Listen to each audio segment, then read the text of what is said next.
Hello students, this is lecture number 2 of the topic op-amp.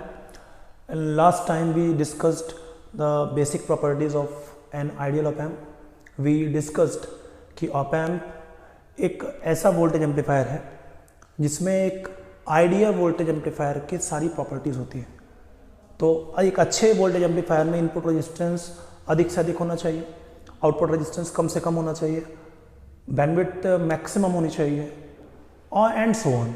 तो इन सारी properties को हमने अचीव किया कुछ सर्किट्स के कम्बिनेशंस के द्वारा।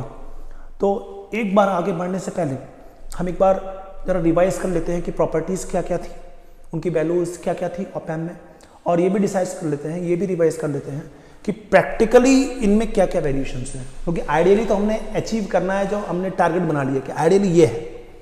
इनफैक्ट क्वेश्चंस में भी अगर वो op-amp दे रखा है तो इन जनरल वो आइडियली मान के अगर सॉल्व करते हैं तो उनकी प्रॉपर्टीज तो हमें पता ही है, लेकिन प्रैक्टिकली भी हमें पता होना चाहिए कि प्रैक्टिकली जो आइडियल हमारे एम्स हैं उनसे हम कुछ पीछे रहते हैं, और प्रैक्टिकल वैल्यू भी उन पैरामीटर्स की हमें पता होनी चाहिए।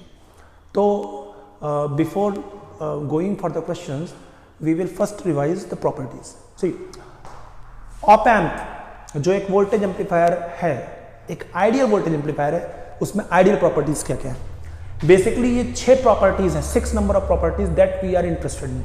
कौन कौन सी? Voltage gain, input resistance, output resistance, bandwidth, CMRR. We all know what is the full form of CMRR.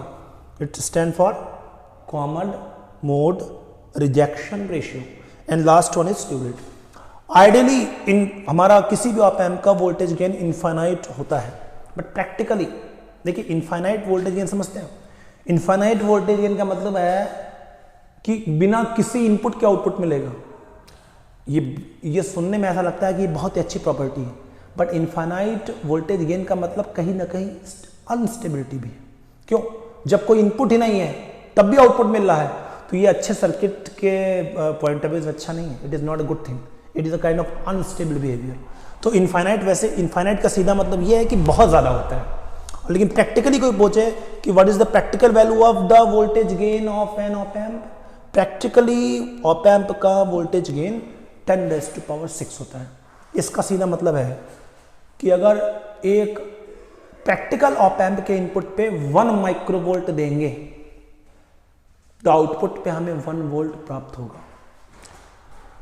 दूसरा प्रॉपर्टी जो हमारे पास है वो है इनपुट रेजिस्टेंस। अच्छा वोल्टेज एम्पलीफायर वो होता है जिसका इनपुट रेजिस्टेंस मैक्सिमम हो, अधिक से अधिक, और अधिक से अधिक होने की मैक्सिमम वैल्यू क्या हो सकती है? इनफाइनाइट। आइडियली इनफाइनाइट होना चाहिए, लेकिन हमें पता है कि आइडियली जो वैल्यू है वो प्रैक्टिकली अचीवेबल नहीं होती। तो प्रैक्टिकली ये वैल्यू कितनी आती है? 10⁻⁶ ओम, यानी 1 मेगा ओम।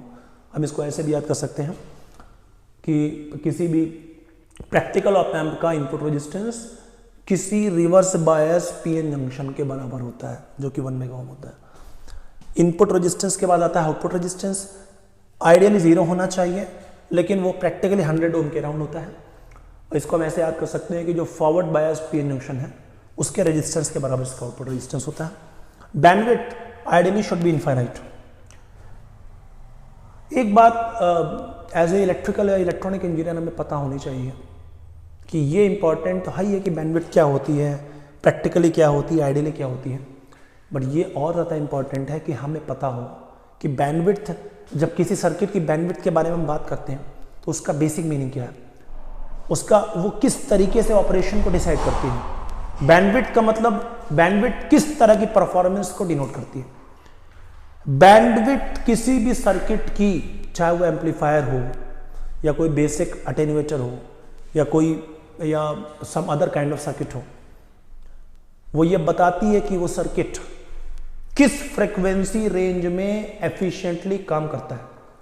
फॉर एग्जांपल, अगर आइडियली इसकी बैंडविड्थ इनफाइनाइट है op-amp की, तो ये बताता है कि फ्रीक्वेंसी चाहे 0 हर्ट्ज लगा दो इसके इनपुट पे और चाहे बहुत ज्यादा लगा दो इनफाइनाइट के आसपास, तो भी इसके परफॉर्मेंस पे कोई फर्क नहीं पड़ता।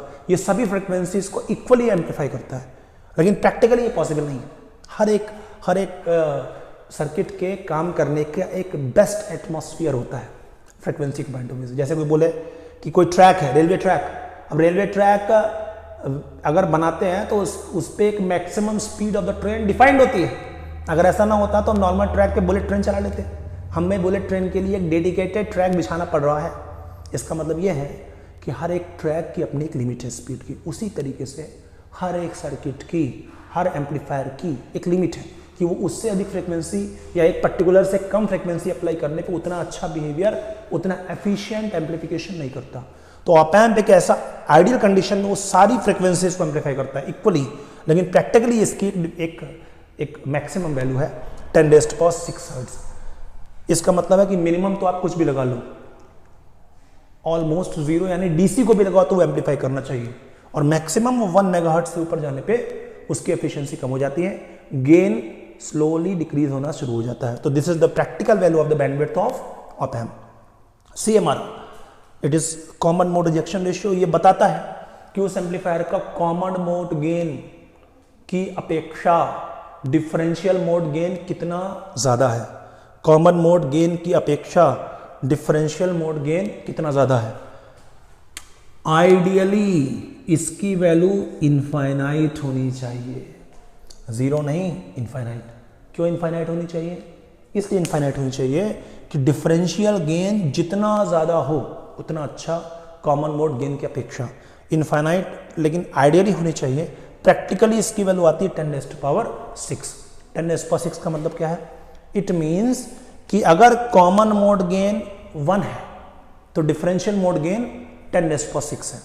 तो this is one thing that we will explain, we will understand in detail just afterwards. थोड़ी देर बाद हम कॉमन मोड रिजेक्शन रेशियो को और डीप में समझेंगे। स्लीव रेट ये बताता है कि हमारा आउटपुट बहुत तेजी से बदलते हुए इनपुट को कितने अच्छे से फॉलो करता है। तो आइडियली चाहे इनपुट का रेट ऑफ चेंज इनफाइनाइट क्यों ना हो, उसको फॉलो करना चाहिए, बट प्रैक्टिकली ऐसा नहीं होता। प्रैक्टिकली अगर हमारा इनपुट 80 वोल्ट पर माइक्रोसेकंड के रेट से चेंज हो रहा है, ये बहुत ज्यादा वैल्यू है। मतलब 1 माइक्रोसेकंड में कितना चेंज हो गया? 0 वोल्ट से 80 वोल्ट पहुंच गया। इतने ज्यादा चेंज को भी हमारा एम्पलीफायर फॉलो कर लेता है। तो प्रैक्टिकली जो स्लीव रेट की वैल्यू आती है वो 80 वोल्ट पर माइक्रोसेकंड है। एक इंपॉर्टेंट बात हमारे दिमाग में होनी चाहिए क्वेश्चन पॉइंट ऑफ व्यू से कि स्लीव रेट की यूनिट हम अक्सर भूल जाते हैं। और what is the unit? In general it is measured in volt पर माइक्रोसेकंड। अभी हम एक बार डिफाइन करेंगे इन दोनों को अलग से, हालांकि बाकी 4 बातें आपको पता ही हैं। वी ऑल नो कि what is the voltage gain, what is the input resistance, we know what is output resistance, bandwidth, but we will discuss CMRR and slew rate just to make sure कि हमें सारी property को बिल्कुल clearly in सब की हमको समझ होनी चाहिए। Okay, hope you understand the concept. ये सब हमें पता होना चाहिए, प्रैक्टिकल वैल्यू क्या होती है और आइडियल वैल्यू क्या होती है। इतना समझने के बाद हम वापस आते हैं और समझते हैं व्हाट इज सीएमआरआर थोड़ा डिटेल में और स्लीव रेट क्या है। Okay, so first we will go for CMRR. Let us C.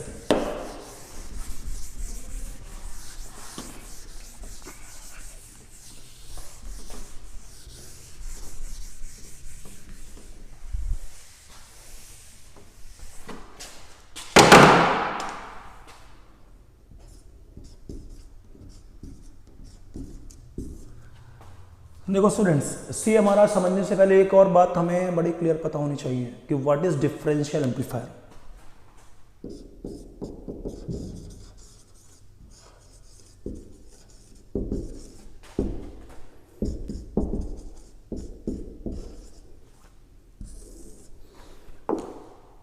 Op amp कई सारी स्टेज से मिलकर बना होता है, कई सारे ब्लॉक्स होते हैं।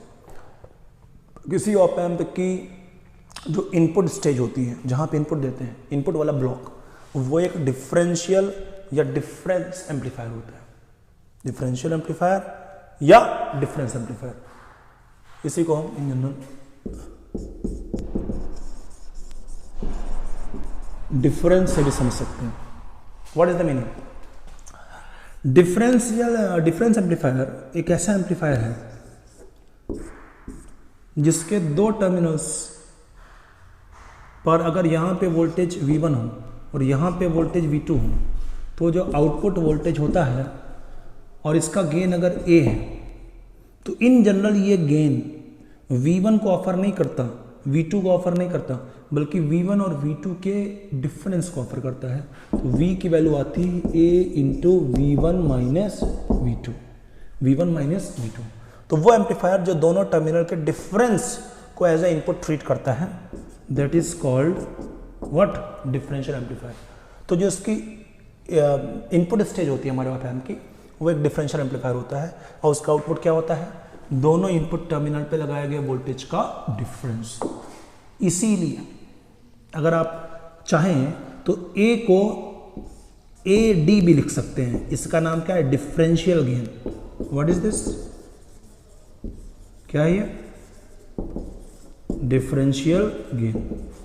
ये वो गेन है जो दोनों टर्मिनल के वोल्टेजेस के डिफरेंस को ये सर्किट ऑफर करता है, इसको बोलते हैं डिफरेंशियल गेन। तो हमारा आउटपुट इसीलिए आप ऐसा भी कर सकते हो, it is nothing but A D bracket में V1 माइनस V2। V1 और V2 के डिफरेंस को जिस गेन से वो मल्टीप्लाई करता है, that is called differential gain of the amplifier. Okay, इतना हमको जरूरी जानना। अच्छा, इसके अंदर क्या होता है, चलिए, हालांकि एग्जाम पॉइंट ऑफ व्यू से इतना इंपॉर्टेंट नहीं है कि इसके अंदर क्या हमें पता होना चाहिए, लेकिन तब भी लेट अस गो कि इसके अंदर क्या होता होगा। मैं बहुत ही शॉर्ट में डिस्क्राइब करूंगा कि इसके अंदर क्या है, लेकिन इससे आपको ये कॉन्फिडेंस मिल जाएगा कि you understand the circuit, that's all. तो डिफरेंशियल एम्पलीफायर में आमतौर पे क्या होता है, वी यूज 2 ट्रांजिस्टर्स। देखो ये VCC है, बाइसिंग, यहाँ पे 2 रेजिस्टेंसेस हैं,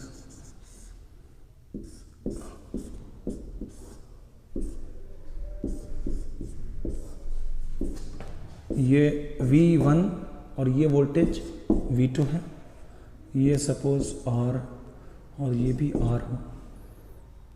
नीचे आमतौर पे हम रेजिस्टेंस लगा करके एक नेगेटिव वोल्टेज भी लगाते हैं, बट समझने के लिए इतना भी सफिशिएंट है कि हम इन दोनों को ग्राउंड नहीं कर सकते हैं। Just see now what happens, अगर ये दोनों के दोनों ट्रांजिस्टर बिल्कुल सेम हो, सिमिलर हो, सिमिलर कैसे होंगे, उनका VB सेम हो, उनका बीटा सेम हो, और इन सब की लीकेज करंट भी, इन दोनों की लीकेज करंट क्या हो, same. In that condition we can expect कि अगर ये बिल्कुल सिमिलर है तो इन दोनों के इनपुट पर सेम वोल्टेज अप्लाई करने पर इनके आउटपुट वोल्टेज भी सेम होंगे, करेक्ट, इजंट इट। अगर बीटा सेम है, वो VB सेम है, इन दोनों की लीकेज करंट सेम है, तो ये बिल्कुल सेम ट्रांजिस्टर है, तो सेम इनपुट के लिए सेम आउटपुट भी ऑफर करेंगे। तो अगर आपने यहाँ V1 लगाया सपोज, तो यहाँ पर जो आपको वोल्टेज मिलेगा वो क्या मिलेगा, VO1, और यहाँ V2 लगाया तो यहाँ पे आउटपुट वोल्टेज क्या मिलेगा, VO2।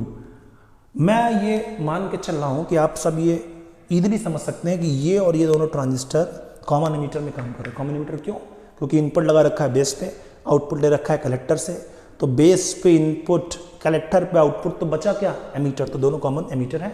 आमतौर पर common ammeter configuration is the most widely used configuration for amplification, तो कॉमन एमीटर है दोनों। तो ये VO1 है और ये VO2 है। तो हमारा जो आउटपुट हम डिफाइन करते हैं वो डिफरेंशियल एम्पलीफायर में VO1 माइनस VO2 होता है। और हमें पता है कि VO1 क्या होगा, can you tell me if you think कि VO1 क्या है, ये V1 एम्पलीफाई होके पहुंचा, तो इसका सपोज गेन था A, तो इसको V1 से अगर मल्टीप्लाई कर दिया तो VO1 के इक्वल होगा। VO2 क्या होगा, VO2 आउटपुट वोल्टेज इस ट्रांजिस्टर का input into gain, that is equal to VO2, what is A into V2। तो अगर ये दोनों वैल्यू यहाँ पुटअप कर दें तो हमें पता चलता है कि V0 which is output voltage is nothing but A into V1 minus A into V2। तो this value comes out to be, A common ले लिया, क्या बचा, V1 माइनस V2, और V1 माइनस V2 क्या है, डिफरेंस है, और यस और नो, तो it is A into VD। A into VD क्या है, this is the difference of the 2 voltages. तो इससे पता चला ये सर्किट क्या है, डिफरेंशियल एम्पलीफायर है, क्योंकि ये दोनों वोल्टेजेस के डिफरेंस को गेन से मल्टीप्लाई करता है और जो वैल्यू आती है वही आउटपुट वोल्टेज होता है। This is the basic concept of the differential amplifier. अब हम ये समझ सकते हैं कि अच्छा डिफरेंस एम्पलीफायर कौन सा होगा, जिसमें आउटपुट इन दोनों के डिफरेंस के प्रोपोर्शन है। Output is always proportion to what, difference of the 2 voltages. What is difference, V1 minus V2 या V1 डिफरेंस V2, इसके इक्वल प्रोपोर्शन हो। लेकिन एक और बात है, अब आप पूछो कि अगर V1 और V2 दोनों सेम हो जाए तो V1 इक्वल टू V2 अगर है, if V1 equal to V2, तो what is the difference? VD is what? 0। तो ऐसी कंडीशन में आउटपुट क्या हो जाएगा? 0। यानी दोनों इनपुट अगर सेम है तो डिफरेंशियल एम्पलीफायर का आउटपुट क्या होता है? 0। ये इसकी बेसिक प्रॉपर्टी है। लेकिन आमतौर पे अगर ये डिफरेंशियल एम्पलीफायर नहीं होता तो इन दोनों के इक्वल होने पर भी कुछ आउटपुट मिलता, और यही डिफरेंस है जो एक डिफरेंशियल एम्पलीफायर का एक ऐसे एम्पलीफायर से है जो डिफरेंस को एम्पलीफाई नहीं करता। प्रैक्टिकली ये आइडियली हमारा V0 0 होना चाहिए। कब? जब V1 और V2 इक्वल हो। बट प्रैक्टिकली हम ये पाते हैं कि V1 और V2 के इक्वल होने पर भी आउटपुट 0 नहीं होता। क्यों नहीं होता? क्योंकि दो ऐसे ट्रांजिस्टर बनाना जो बिल्कुल सेम हो, ये ऐसा है जैसे दो ऐसे इंसानों को ढूंढना जिनके अंगूठे की छाप बिल्कुल सेम हो। क्या ऐसा हो सकता है? बिल्कुल नहीं। इसलिए नहीं हो सकता because variations are always there. दुनिया में इतने ट्रांजिस्टर बनते हैं, जितनी पॉपुलेशन ऑफ द ह्यूमंस है ना, उससे कहीं ज़्यादा ट्रांजिस्टर्स हैं।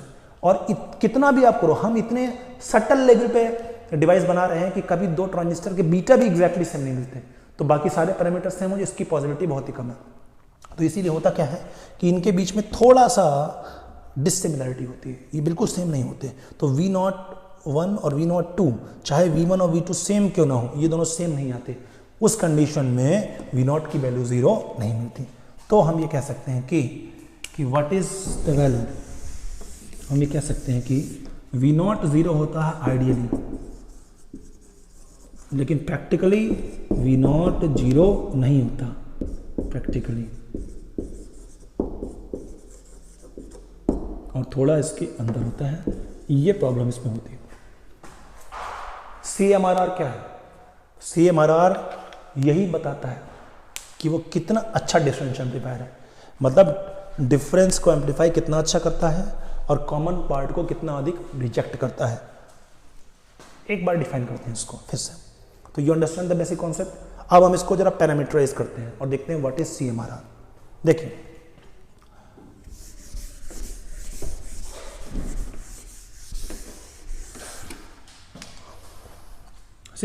अगर एक डिफरेंस एम्पलीफायर हमारे पास है और इसका V1 और V2 दो टर्मिनल है, ये दोनों टर्मिनल अगर आपने यहां पर सपोज V/2 लगा दिया और यहां पर V/2 लगाया पर माइनस में लगाया, और इसका गेन AD है, AD which is difference amplifier का डिफरेंस गेन। तो what do you think output क्या होगा? Can you tell me? Output हमारा V1 VO1 यहाँ पे दिखाया हमने। What is the value of the output? Output हमारा क्या आना चाहिए था? AD इंटू वट, क्या आना चाहिए था? V1 माइनस V2, और V1 क्या है? V1 इज V/2, और what is V2? Obviously minus V/2। तो ये V/2 माइनस V/2 क्या हो जाएगा? V/2 plus V/2। तो ये वैल्यू क्या आ जाएगी? It is nothing but AD into V। Correct. ये जो V1 माइनस V2 है, इसी को हमने VD बोला था। Correct, is it? तो यहां पर जब ऐसा आप लगाते हैं तो एक बात आप समझिए कि डिफरेंशियल इनपुट इसको बोलते हैं, और उसकी वैल्यू क्या है कि यहाँ पे वो हमेशा V1 माइनस V2 होता है, और इस केस में ये वैल्यू कितनी आई है? Can you tell me? It is nothing but V, right? This is the value. ये डिफरेंशियल इनपुट देने पर आउटपुट हमें ये मिला। लेकिन अगर हम एक ऐसा इनपुट लगाएं जिसमें ये दोनों टर्मिनल पर सेम एक वोल्टेज लगा दिया आपने, same voltage, what do you think? Same voltage means what? अगर हम दोनों पे V लगा दें, क्या लगा दें? V। What do you think output क्या आना चाहिए आपके हिसाब से? अगर देखें इसका गेन केवल डिफरेंशियल गेन होता तो आउटपुट आइडियली क्या होना चाहिए था? आउटपुट होना चाहिए था 0, क्योंकि यहाँ का वोल्टेज भी V है और यहाँ का वोल्टेज भी V है, तो V माइनस V हो गया 0, तो आउटपुट क्या हो गया, 0। बट प्रैक्टिकली ऐसा नहीं होता, आउटपुट पे कुछ वैल्यू आती है, मान लो कुछ भी वैल्यू है और वो वैल्यू को हमने ए सी इंटू वी से रिप्रेजेंट कर दिया, A C into V. What do you think, A C into V क्या है? ए सी इंटू वी ये बता रहा है कि अगर इनपुट बिल्कुल सेम भी हो, इनके अंदर कॉमन पार्ट है, इज इट? इसीलिए हम इसको V को अगर शो करें तो V is the common part, इसमें जो वोल्टेज है वही वोल्टेज यहाँ पे है, तो आउटपुट आइडियली 0 होना चाहिए, बट प्रैक्टिकली वो AC इंटू वी होता है, जो कि एक अच्छे डिफरेंशियल एम्पलीफायर में नहीं होना चाहिए। अब प्रैक्टिकल वैल्यू हमें पता होना चाहिए, तो प्रैक्टिकली इसकी वैल्यू ये होती है, इस वोल्टेज, इस गेन को बोलते हैं कॉमन मोड गेन, क्योंकि ये वो गेन है जो इसके अंदर की एक कमी है। डिफरेंशियल एम्पलीफायर के अंदर केवल डिफरेंशियल गेन होना चाहिए, इसके डिफरेंस का आउटपुट भेजना चाहिए, बट ये इन दोनों के एवरेज को भेज रहा है। अगर आप देखो यहाँ का वोल्टेज V और यहाँ का वोल्टेज V, तो एवरेज क्या हो गया, V plus V by 2 which is what, V। तो यानी कि यहाँ पर इस कंडीशन में ये V क्या है, इसको आप बोल सकते हो ये कॉमन मोड इनपुट है। कौन सा मोड है, कॉमन मोड इनपुट। और यहां पर ये VD क्या था, V1 माइनस V2। अगर आप चेक करो तो V by 2 minus V by 2, तो ये वैल्यू क्या आ गई थी, V by 2 minus V by 2, ये क्या आ गया, V। तो यहां पर जो V था, व्हाट डू यू थिंक, ये जो V आया ये कौन सा है, ये नथिंग बट ये डिफरेंशियल मोड इनपुट है, और आउटपुट हमारा क्या था, differential mode input into differential mode gain. तो यहां पे हमारा जो VD हमारा था वो वैल्यू V के इक्वल थी, correct. VD is nothing but V, और यहां पर ये V क्या है, इट इज व्हाट, ये जो V था ये किसके इक्वल था, कॉमन मोड इनपुट के। नाउ तो एक्चुअली अगर आप देखो आइडियली, अब ये डिफरेंस बहुत इंपॉर्टेंट है, ये हम सबको क्लियर होना चाहिए। आइडियली आउटपुट वोल्टेज क्या है, क्या होना चाहिए था, AD इंटू BD, वो केवल डिफरेंस को एम्पलीफाई करना चाहिए था, बट प्रैक्टिकली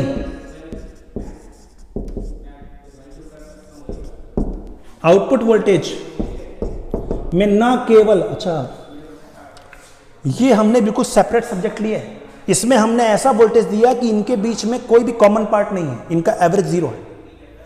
यहां पर हमने ऐसे वोल्टेज दिए दोनों पे कि इनके बीच का डिफरेंस 0 है लेकिन सब कुछ कॉमन है। तो हमने जानबूझ के दो ऐसे एग्जाम्पल लिए जो तो एक्सट्रीम पे थे। हमारा आउटपुट क्या होना चाहिए, हमारा आउटपुट ऐसा होना चाहिए जो इस केस में तो मिले और इस केस में ना मिले, जैसा ही है आइडियली। बट प्रैक्टिकली क्या होता है, कुछ ऐसा आउटपुट भी मिलता है जो डिफरेंस के पॉइंट ऑफ व्यू से है, और कुछ ऐसा आउटपुट भी मिलता है जो कॉमन मोड के लिए है, जो कि नहीं होना चाहिए। तो प्रैक्टिकली हम जब डिफाइन करते हैं तो हमारा जो आउटपुट वैल्यू आती है वो आती है AD into VD plus AC into VC। ये दो इक्वेशन है, ये बताता है कि प्रैक्टिकली हमारे पास एक कमी है, जो ये वोल्टेज आ रहा है ये नहीं आना चाहिए था। इस गेन को बोलते हैं कॉमन मोड गेन, इस गेन को बोलते हैं डिफरेंशियल मोड गेन। आदर्श डिफरेंशियल एम्पलीफायर में ये गेन 0 होना चाहिए और ये जितना ज्यादा हो उतना अच्छा। इसीलिए अगर आप इस बात को समझ गए हैं तो अब हम डिफाइन कर सकते हैं यहां से कि what is CMRR। Let us see, hope you understand the basic concept, till now you understand this things, right. तो एक बार देखते हैं कि व्हाट इज CMRR। तो डिफरेंशियल एम्पलीफायर में CMRR ये बताता है कि कॉमन मोड गेन की तुलना में डिफरेंशियल मोड गेन कितना ज्यादा है, यानी हमारा डिफरेंशियल एम्पलीफायर कितना आदर्श डिफरेंशियल एम्पलीफायर की तरह काम कर रहा है।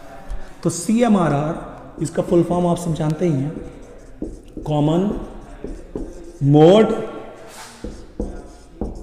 Rejection ratio. It is defined as CMRR is defined as कि कॉमन मोड गेन की तुलना में डिफरेंशियल मोड गेन कितना ज्यादा है। This is defined as the basic property of the amplifier. ये प्रॉपर्टी डिफरेंशियल एम्पलीफायर की होती है, एंड क्योंकि ऑप एम्प की पहली स्टेज, पहला ब्लॉक डिफरेंशियल एम्पलीफायर होता है, इसीलिए ऑप एम्प का भी ये एक इंपॉर्टेंट पैरामीटर बन जाता है। आइडियली आपने अभी देखा कि CMRR कितना होना चाहिए, इनफाइनाइट, और प्रैक्टिकली कितना होता है, प्रैक्टिकली कितना होता है, what is the practical value of the CMRR? It is CMRR is equal to 10⁻⁶। ये बातें हमें बिल्कुल क्लियर होनी चाहिए। Hope you got the concept कि what is the meaning of CMRR। अच्छा ऑप एम्प हो जिसमें ये बहुत ज़्यादा, ये बहुत कम, आइडियली इनफाइनाइट होनी चाहिए, और प्रैक्टिकली इसकी वैल्यू 10⁻⁶ होनी चाहिए। Just note down if you are actually noting down. Hope you all are sitting in front of the screen with your notebooks, and you should all note down like you do in the classes. Okay, so this was what, this was the value of the, this is the value of CMRR, right? Now last जो parameter हमको पता होना चाहिए वो है slew rate. let's see,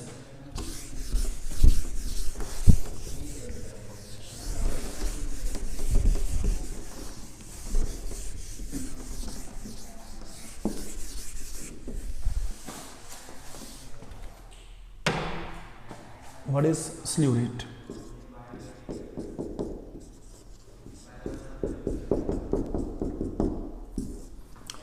slew rate ये बताता है, देखो अगर हम एक ऑप एम्प ले लें और इसके इनपुट पे एक वोल्टेज लगाएं जो बहुत ही धीमे धीमे वेरी करता हूँ, तो आउटपुट एम्पलीफाई होकर तो मिलेगा, लेकिन वो भी बहुत धीमे धीमे वेरी करेगा। अगर इनपुट के रेट ऑफ चेंज को हम बढ़ा दें, यानी तेजी से वेरी करना शुरू हो जाए, तो आउटपुट भी तेजी से वेरी करेगा लेकिन बढ़ जाएगा। लेकिन और तेजी से चेंज करना शुरू कर दें इनपुट को, तो आउटपुट भी और तेज चेंज होगा। लेकिन एक ऐसी कंडीशन आएगी अगर ये बहुत ही तेज चेंज होना शुरू हो गया, ऑलमोस्ट लाइक डिसकंटिन्यूअस, सपोज आपने ये दे दिया, तो व्हाट डू यू एक्सपेक्ट, क्या ये इसको फॉलो कर पाएगा? No. If rate of change of the input is so high, there is a possibility that output will not be exact replica of the input.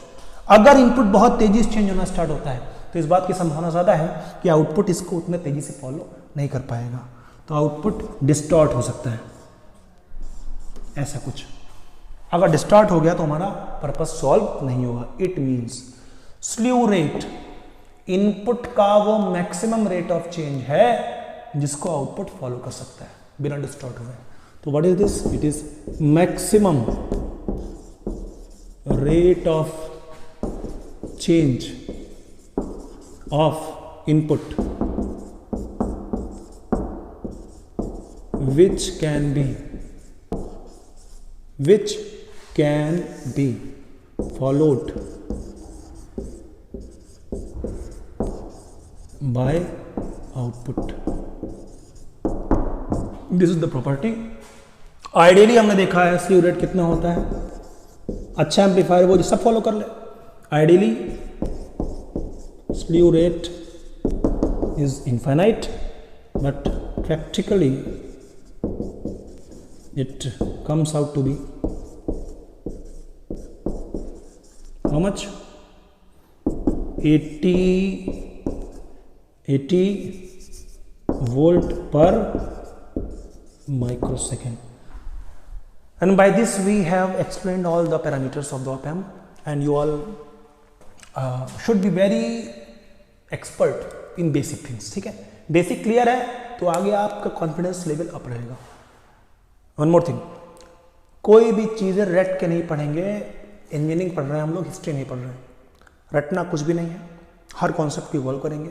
हाँ, ये ज़रूर है किसी कॉन्सेप्ट में ज़्यादा डेप्थ में जाएंगे, कुछ में कम में जाएंगे एग्जाम पॉइंट ऑफ व्यू से, लेकिन हमें समझ के पढ़ना है सब कुछ। और ये मेरे रिक्वेस्ट हमेशा होती है सबसे, कोई भी चीज़ रटेंगे नहीं। ओके, तो दीज वर द 6 प्रॉपर्टीज। इतना समझने के बाद अब हम ऑप एम्प के कैरेक्टरिस्टिक में आएंगे। ऑप एम्प कैसे बिहेव करता है, इनपुट्स और आउटपुट का रिलेशन क्या है, इसको देखते हैं। Now we will start the transfer characteristic of the op amp. Let us सी।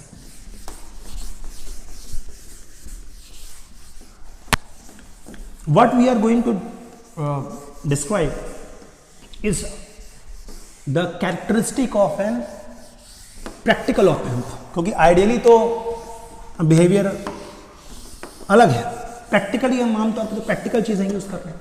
तो तो वी विल सी कि प्रैक्टिकली कैसे बिहेव करेगा। तो हम मान लेते हैं हमने एक ऑप एम्प लिया, सपोज देखो एक ऑप एम्प हमने लेते हैं जो प्रैक्टिकल है, तो प्रैक्टिकल केस में उसका गेन कितना होगा, कौन सा गेन है ये, वोल्टेज गेन। इसको कैसे डिफाइन करते हैं, ए बी से। तो प्रैक्टिकली कितना गेन होता है वोल्टेज गेन, 10⁻⁶, राइट। अच्छा अगर 10⁻⁶ का गेन है तो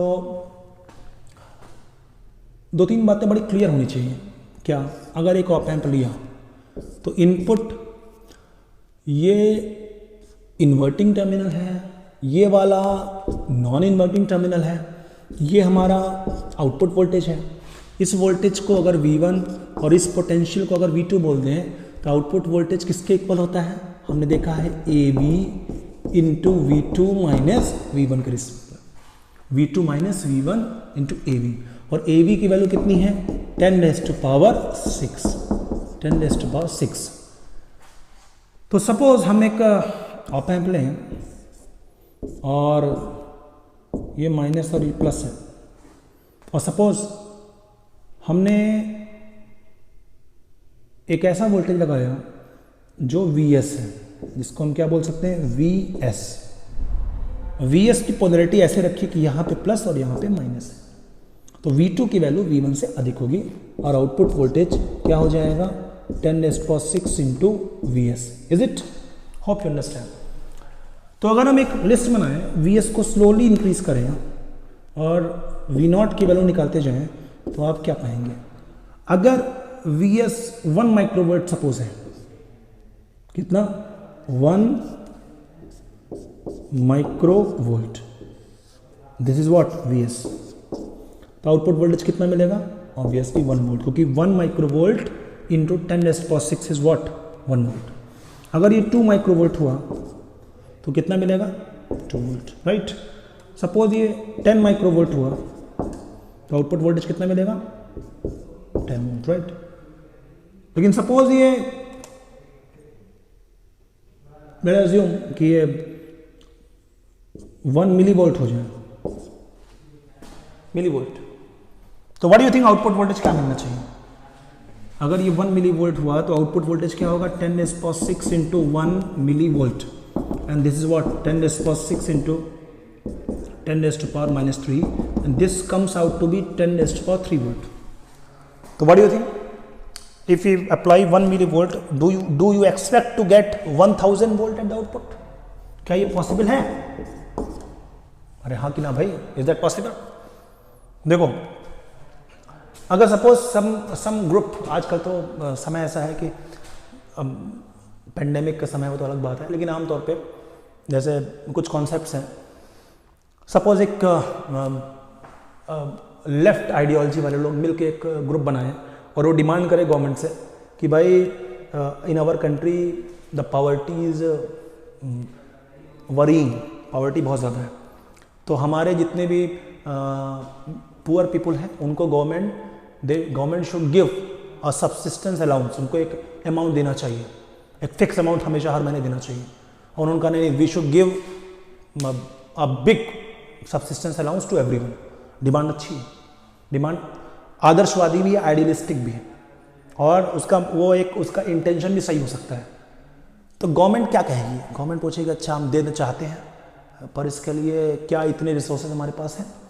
गवर्नमेंट कुछ भी देती है तो वो कहाँ से कलेक्ट करती है, वो हम ही से तो लेती है, टैक्स पेयर्स के थ्रू लेती है, या जो भी चीज़ें हम कमोडिटीज़ खरीदते हैं उन पे अपने टैक्स हैं। तो गवर्नमेंट जो कुछ भी देती है वो हमसे लेके देती है। और ये केवल गवर्नमेंट की बात नहीं है, ये नेचर है। नेचर में जो भी चीज़ें हमें मिलती हैं वो इनडायरेक्टली कहीं ना कहीं से हमसे ली जाती हैं। ऑप एम्प का जो आउटपुट वोल्टेज है ये ऐसा नहीं कि वो जनरेटर है, उसके अंदर पावर स्टेशन नहीं है। अगर ये पॉसिबल होता बड़ा आसान होता फिर तो ये 1000 वोल्ट 1 मिली वोल्ट लगाने पे 1000 वोल्ट मिल रहा है, तो हम लगाते 1 वोल्ट तो हमें 10⁻⁶ वोल्ट मिलता। इतना ज़्यादा वोल्टेज तो ये पावर स्टेशन नहीं हो जाता है। क्या ऐसा पॉसिबल है? इसलिए पॉसिबल नहीं है क्योंकि ऑप एम्प जो भी वोल्टेज देता है वो हमसे लेके देता है।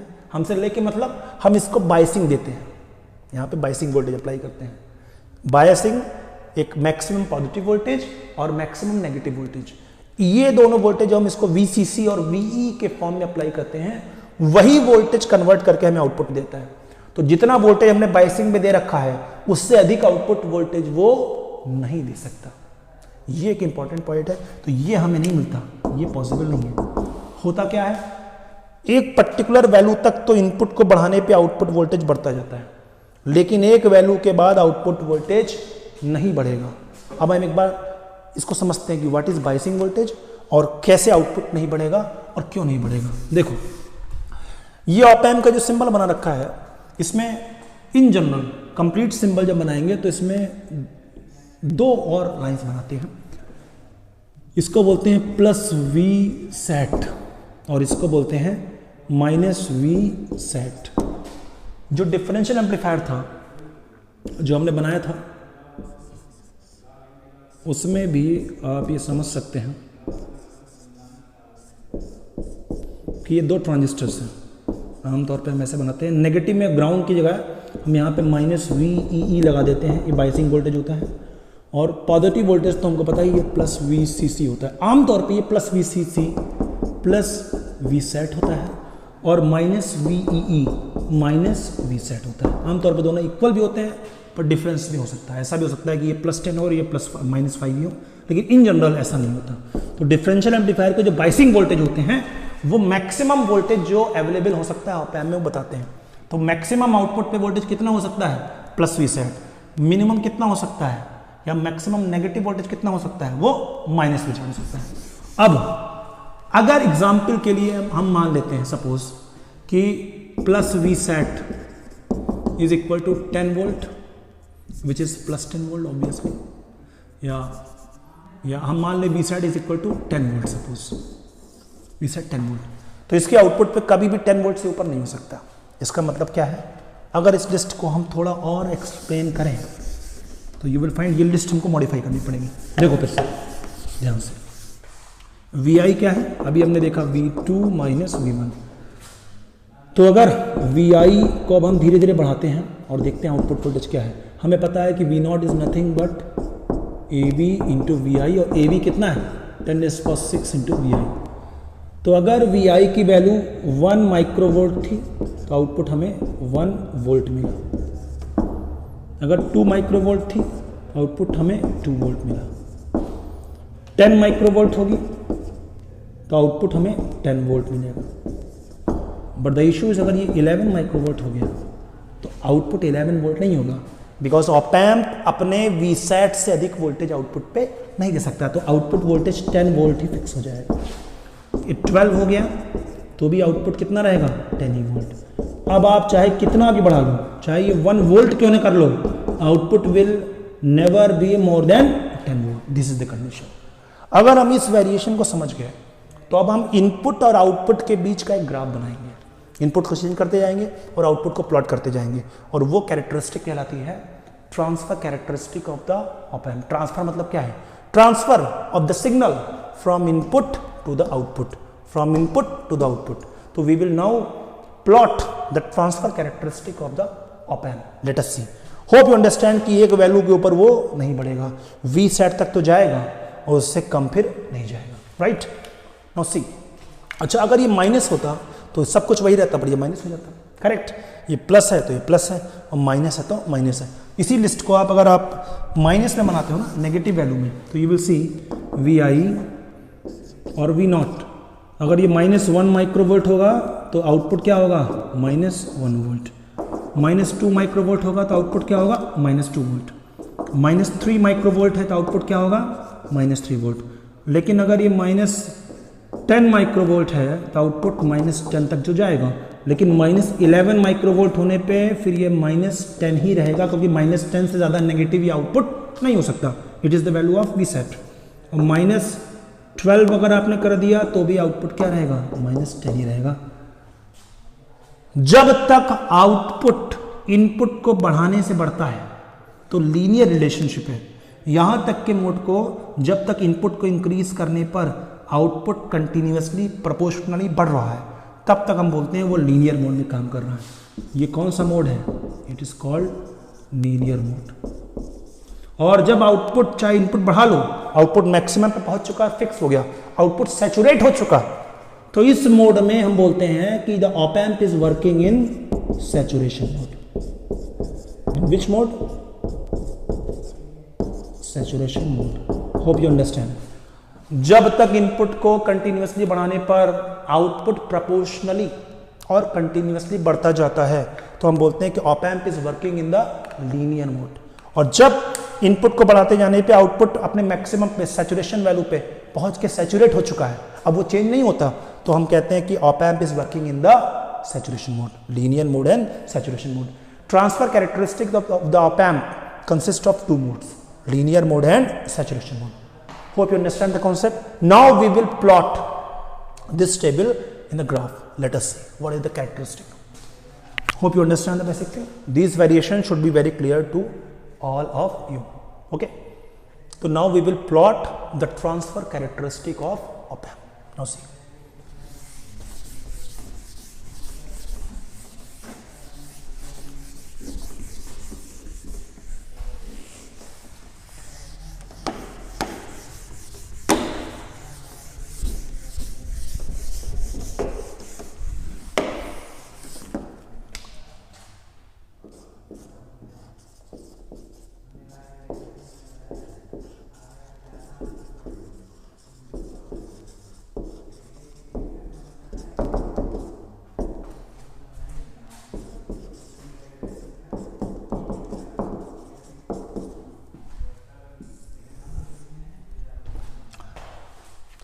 ट्रांसफर कैरेक्टरिस्टिक में हम एक्स एक्सिस पे इंडिपेंडेंट वेरिएबल बनाते हैं which is input voltage V I, और वी आई हमें पता है V2 माइनस V1 है, करेक्ट।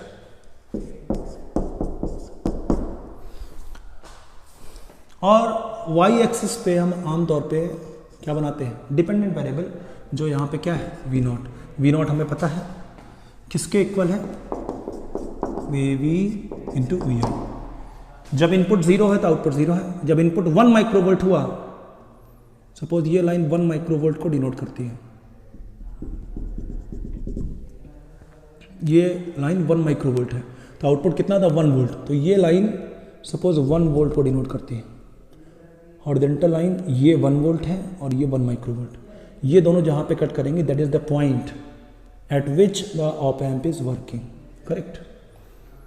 फिर अगर हमने आउटपुट को 2 माइक्रोवोल्ट कर दिया तो ये लाइन 2 माइक्रोवोल्ट को रिप्रेजेंट करती है और सपोज ये लाइन 2 वोल्ट को रिप्रेजेंट करती है। जब जो यहाँ पे कट करेंगे that is the point eight which op amp is working. 3 microvolt तो ये 3 वोल्ट, 4 माइक्रोवोल्ट तो ये 4 वोल्ट, 5 माइक्रोवोल्ट तो 5 वोल्ट, और बढ़ते बढ़ते 10 माइक्रोवोल्ट तो 10 वोल्ट। लेकिन 10 से ऊपर जाने पे क्या होगा? यू नो व्हाट, हम इन सारे पॉइंट्स को ज्वाइन करेंगे। वैसे माइनस में भी ऐसे ही होगा। जब ये minus this line, see, this line is denoting minus 1 microvolt and this line is denoting minus 1 volt. तो this is the point at which the lines cut. तो ये पॉइंट क्या बता रही है कि ऑप एम्प उस पॉइंट पे काम कर रहा है जहां पे इनपुट वोल्टेज तो -1 माइक्रोवोल्ट है और आउटपुट वोल्टेज कितना है? -1 वोल्ट। तो this way we will draw many points here, right? So when we join these two points, these all points, let us see तो ग्राफ कैसा बनेगा। आप सभी ग्राफ बनाना जानते हैं, लेकिन तब भी मैंने एक बेसिक, बहुत ही बेसिक तरीके से बताया, इसलिए कि अगर कभी कभार हम भूल भी जाएं तो हमें बिल्कुल रिकॉल करते रहना चाहिए, उसमें कोई बुरी बात नहीं है। छोटी बातें भी अक्सर भूल जाते हैं, तो छोटी बातों को रिकॉल करने में कोई बुराई नहीं है। इससे तो बढ़िया ही है कि हम बिना समझे किसी पूरे टॉपिक को समझें। तो नाउ सी, तो जैसे ये बढ़ता है इनपुट वोल्टेज, आउटपुट इनिशियली बढ़ता है, चाहे प्लस में हो या माइनस में हो, लेकिन एक वैल्यू पहुंचने के बाद जब तक आउटपुट वोल्टेज सैचुरेशन पे नहीं पहुंचा, हमने एग्जांपल +10 वोल्ट लिया था, तो वो वैल्यू +10 वोल्ट या +Vset जब तक नहीं पहुंचा तब तक तो इनपुट को इंक्रीज करने पे आउटपुट इंक्रीज हो रहा है। लेकिन जैसे ही वो +Vset पहुंच गया, उसके बाद अगर आप इनपुट वोल्टेज को इंक्रीज करते हैं तो आउटपुट वोल्टेज कांस्टेंट रहता है, वो +Vset से ऊपर नहीं जाता। उसी तरीके से सेम अगर वो नेगेटिव वैल्यू आप इंक्रीज करते हैं तो आउटपुट की नेगेटिव वोल्टेज बढ़ती जाती है। लेकिन एक पर्टिकुलर वैल्यू जो -Vset है, अगर वहां तक आउटपुट वोल्टेज पहुंच गया तो उसके ऊपर अगर आप इनपुट वोल्टेज को इंक्रीज करते हैं तो आउटपुट वोल्टेज में कोई इंक्रीमेंट नहीं होता और आउटपुट क्या हो जाता है? Constant. So these are the two lines which are parallel to x-axis and they denote कि irrespective of the change in the input value there is no change in the output value. यहाँ से लेकर के यहाँ तक जहाँ पे input का चेंज आउटपुट को चेंज करता है, इनके बीच का रिलेशन एक लाइन है, लीनियर है, स्लोप है, तो इसको कौन सा मोड बोलते हैं? Linear mode. लेकिन एक पर्टिकुलर वैल्यू से ऊपर इनपुट के जाने पर और एक पर्टिकुलर वैल्यू से ज़्यादा नेगेटिव होने पर आउटपुट कांस्टेंट हो चुका है। तो ये जो हमारा रीजन ऑफ ऑपरेशन है इनको क्या कहते हैं? Hope you understand basic thing. तो इसको कौन सी वैल्यू बोलते हैं? इनको बोलते हैं saturation mode. these cluster of points, ये लोकस, इसे क्या कहते हैं?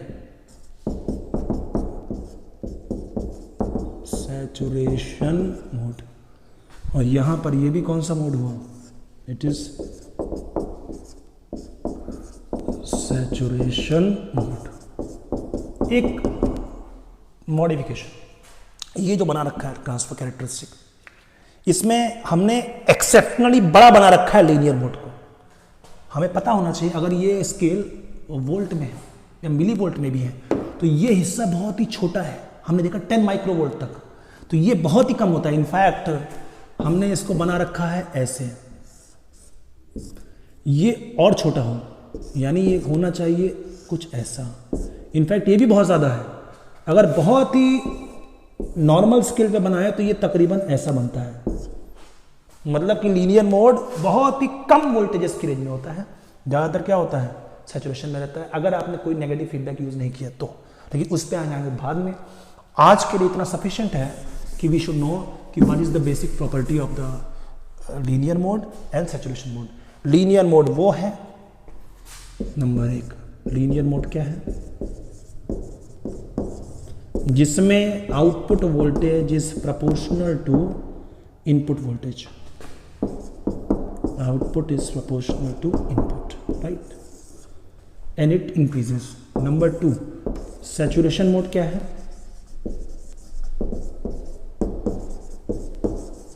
सैचुरेशन मोड वो है जिनमें output voltage is constant either plus और माइनस Vsat और it no more depends on the input voltage.